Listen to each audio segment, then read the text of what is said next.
Your body is in a constant state of turnover. Picture a meticulous construction crew operating around the clock.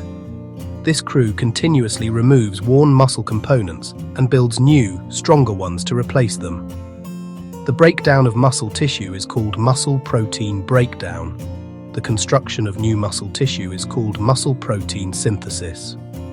These processes run continuously in the background of daily life, maintained in a delicate balance. When muscle protein synthesis exceeds breakdown, you are in a positive protein balance, the state in which growth occurs. Your body builds more than it breaks down, resulting in net increases in muscle size and strength.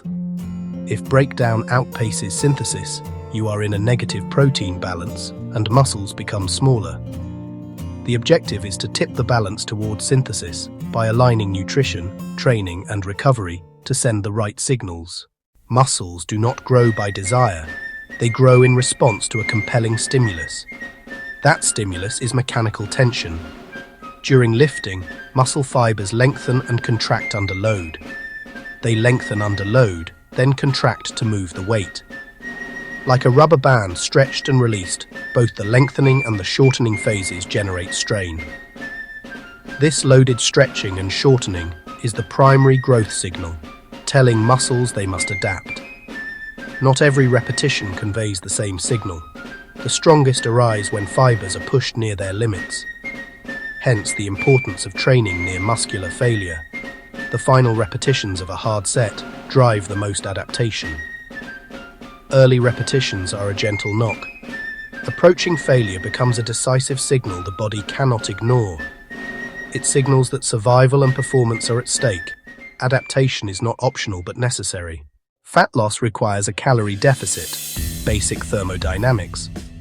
When intake is below expenditure, the body draws on stored energy, glycogen and body fat.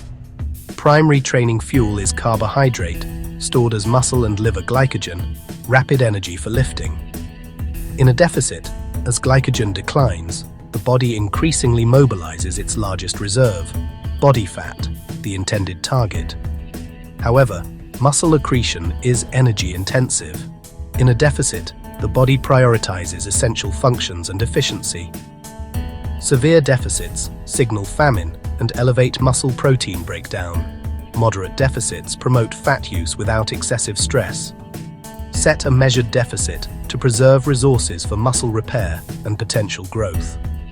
The task: promote fat loss while preserving, and when possible, building muscle. With sound strategy, this balance is manageable. In a calorie deficit, work capacity declines, the volume you can perform and recover from decreases. Weights feel heavier, sets are harder, and repetitions decrease. This response to reduced fuel is normal, not evidence of muscle loss. Do not add volume, more sets, repetitions, or exercises. In a deficit, this impairs recovery. Adapt to the deficit. Prioritize intensity, training close to muscular failure. Maintain a strong growth signal by pushing hard sets near failure. Reduce total volume, fewer sets per muscle or per session to support recovery. Increase rest days and sleep to manage fatigue. Use the minimum effective dose that still stimulates adaptation.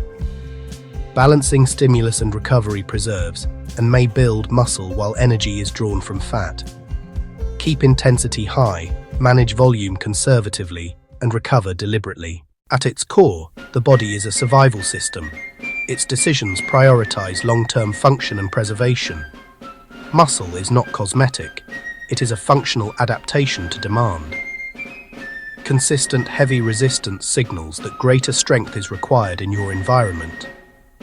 In a calorie deficit, the body triages resources, vital organs and movement first. Muscle building ranks lower. Your role is to demonstrate that muscle is necessary, not optional. Training near muscular failure delivers a clear warning. The demands are high. This muscle is required. With a strong, consistent signal, limited energy and protein can be directed toward muscle, while additional fuel is drawn from fat. Muscle gain during a cut is slower. Novices and those with higher body fat recompose more readily. Lean, advanced lifters emphasize maintenance. It is a precise balance. During a fat loss phase, the decisive factor is training quality. Maintain the strongest growth signal, mechanical tension, by training near muscular failure. Use challenging loads for 6 to 15 reps, ending sets with 1 to 2 reps in reserve. Keep intensity high and allow volume to drop, a strategic adjustment, not surrender. Chasing surplus level volume invites burnout, poor recovery, and potential muscle loss. Prioritize quality. Target 8 to 12 hard sets per muscle per week, built around squats, deadlifts, presses, and rows. Define progress as same load and reps at a lower body weight, 1 additional rep, or equal work with slightly shorter rest. Use rest strategically, 3 to 5 minutes between heavy sets, to enable maximal effort on the next set. Train hard and smart, rest adequately, prioritize rep quality, and keep a detailed training log. Training delivers the stimulus, nutrition supplies the resources. Protein is the primary nutritional driver. It provides amino acids for muscle protein synthesis and preserves muscle during a deficit.